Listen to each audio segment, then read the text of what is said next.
Hey guys, I just wanted to say thank you for checking out my guide and that I'm gonna be doing a guide every other day, but this is the first time I've ever made a guide and I can't tell you how many times I've worked up to like 4 hours and just deleted everything because I find this pretty frustrating. I don't know how to get it right to a point where it's not boring, it's fun to watch and it's informative. So I'm gonna continue trying some different things, but to explain why I'm making a short guide about focusing on certain things every other day is that so you can learn a couple things, try them out, and then you get another video, and then you try those things out, and then you just start building up and building up to a point where you learn everything one step at a time. So again, thanks for supporting me and watching, guys. And I've decided that I'm not gonna do another guide like this unless you guys like it. But I'm not gonna do another one like this. Um, but I am posting this one because this is like the fifth try, and I promised a video by Wednesday. So I'm just gonna post this one because I'm tired of remaking it. But tell me what you guys think. Uh, I the the next videos or guides I think will be a little bit better than this. Uh, a lot funner to watch instead of me just talking the whole time. But tell me what you guys think. Sorry that intro took so long, guys. There's many different ways to build and work Azir, but you guys came to me, so I'll be teaching you how I do it. What we're going to be learning today in this guide is early laning phase, how to play Azir and how to verse Azir, startup items, maxing order, and how to save you some quick mana.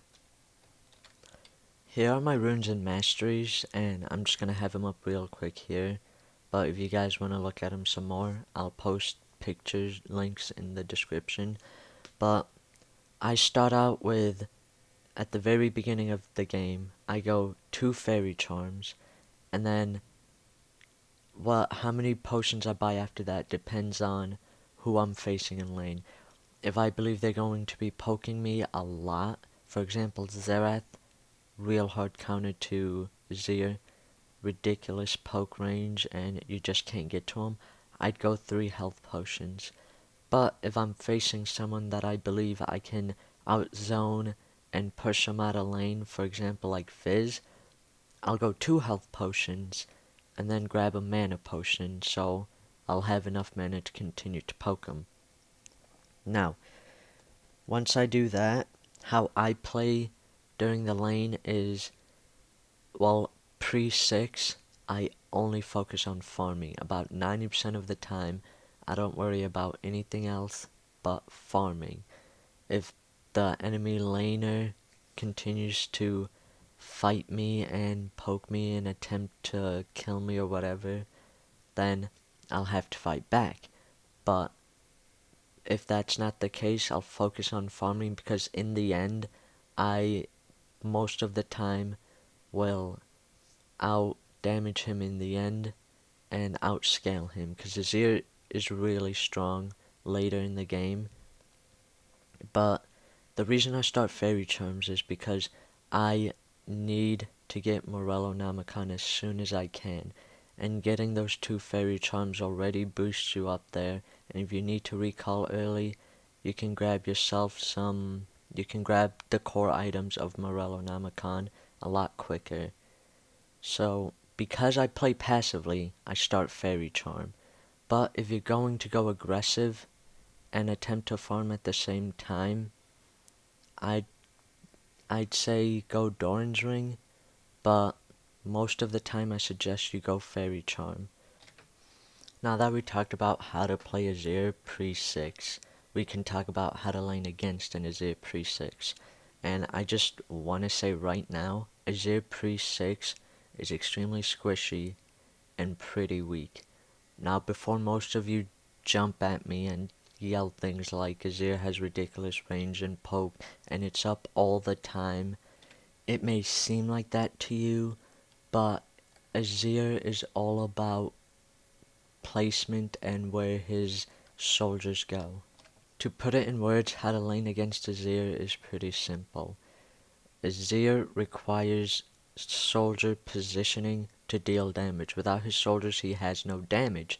Now, half of the ways Azir positions his soldiers is his Q. And early game, if you see him use his Q, he can't reposition his soldiers.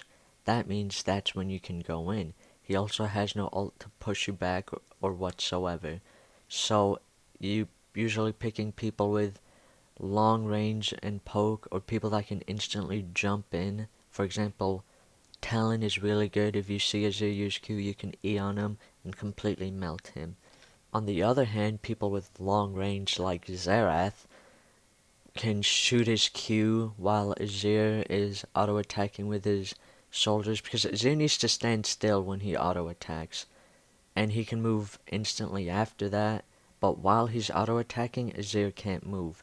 So hitting Azir with poke like that from Xerath, Ziggs, Ezreal, Orianna, and people like that is pretty easy. To recap, if you need a golden opportunity to go into Azir pre-6, then the second he uses his Q, if you see that you can go in, that is the time you can go in. Also, people with long range, and long range with like pokes, if you see Azir about to attack, then because he attacks a lot with his soldiers, that is when you throw stuff at him with Ezreal Qs or Xerath or Orianna or Ziggs or all of those people.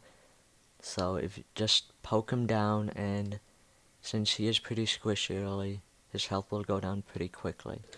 Next thing that's up is Azir's ability maxing order.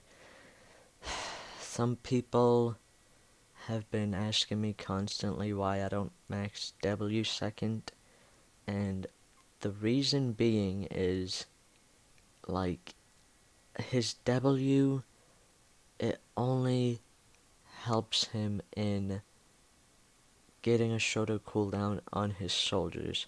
Everything else is determined on Azir's level.